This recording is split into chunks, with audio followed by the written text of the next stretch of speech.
तास नेहमीच चांगल्या वाईट घटनेची घेतो दखल. बातमी मागील बातमीचा अर्थ काढतो सखोल. तर जाणून घेऊया. ठाण्यातून महायुतीच्या विजयाचे फाटक उघडले.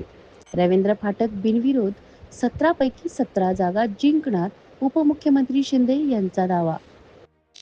ठाणे पालघर स्थानिक स्वराज्य संस्था मतदारसंघातून शिवसेनेचे उमेदवार रवींद्र फाटक यांची बिनविरोध निवड झाल्यानंतर राज्यातील राजकीय वातावरण तापले आहे. या विजयाला महायुतीच्या आगामी यशाची नांदी असल्याचे सांगत उपमुख्यमंत्री एकनाथ शिंदे यांनी विधान परिषद निवडणुकीत महायुती सर्व 17 जागांवर विजय मिळवेल असा ठाम दावा केला आहे.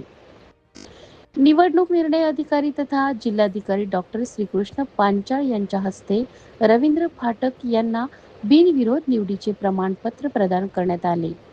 त्यानंतर ठाण्यातील आनंदाश्रम येथे शिवसैनिकांनी जल्लोष करत गुलाल उधळून विजय साजरा केला. यावेळी बोलताना उपमुख्यमंत्री शिंदे म्हणाले, ठाण्यातून विजयाचे फाटक उघडले असून राज्यातील इतर मतदारसंघांमध्येही महायुतीचाच परंपरा कायम असल्याचे सांगत त्यांनी यासाठी सहकार्य करणाऱ्या मतदारांचे आणि उमेदवारी अर्ज मागे घेणाऱ्या उमेदवारांचे आभार मानले.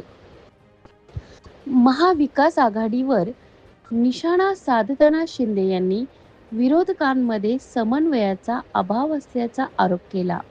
2022 नंतर राज्यातील विकास कामांना गती मिळाली असून केंद्र आणि राज्य सरकारच्या समन्वयामुळे अनेक महत्त्वाचे प्रकल्प वेगाने पूर्ण होत असल्याचे त्यांनी नमूद केले.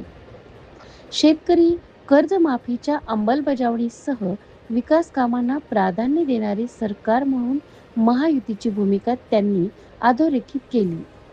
तसेच मान्सून पूर्व तयारी पूर्ण झाली असून सर्व यंत्रणा सज्ज असल्याचा दावाही त्यांनी केला. या कार्यक्रमाला नवनवीन निर्वाचित सदस्य रवींद्र फाटक, शिवसेनेचे पदाधिकारी, कार्यकर्ते आणि महायुतीचे नेते मोठ्या संख्येने उपस्थित होते. महायुतीच्या विजयाचा बिगुल वाजला का?